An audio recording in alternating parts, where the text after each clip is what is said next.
Welcome to Mobile Caddy Quick Bytes, episode 5. Today we're going to have a quick chat about using the platform emulator and caching, and some of the behaviour that we can see and how we can deal with that we don't want. So one of the things we have in Mobile Caddy is a start page for all our applications, and the way that works offline is we use a manifest tag here that points to our cache manifest that has a list of all our resources on. That's for another time now, but one of the behaviors that happens here is once we're running on the platform in any of our browsers rather than on the device, is that these assets can get cached, and if we're putting new versions up, then we need to make sure we clear the cache.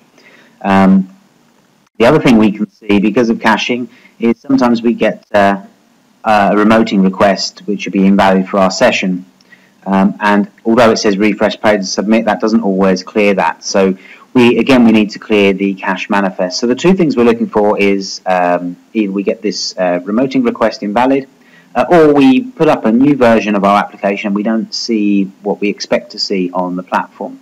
In both instances, that's going to be because the browser has cached a previous version or previous tokens.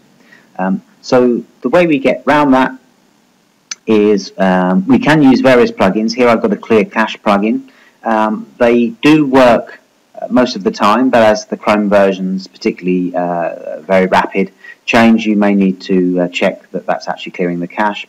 Or we can go into our settings area on Chrome, and we need to go to our advanced settings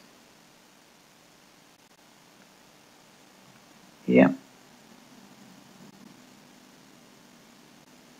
and then clear browsing data,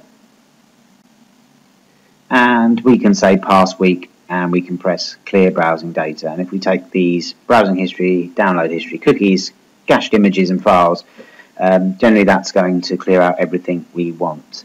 At the moment mine's fine, so I'm going to go back to my application user device record. So this is our provisioning record. This is the record that connects me and my device.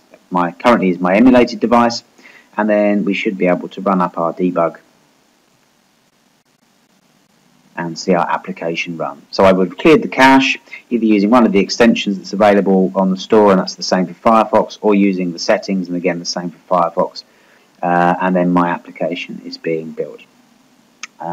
If we are seeing any issues, and we'll cover that in another quick bytes, one of the things we can do is we can use Control, Shift and J on my PC here, and similar keys for Firefox, and we can jump into the console and we can see if we've got any errors here. In this case it's just the minified items, so that's fine.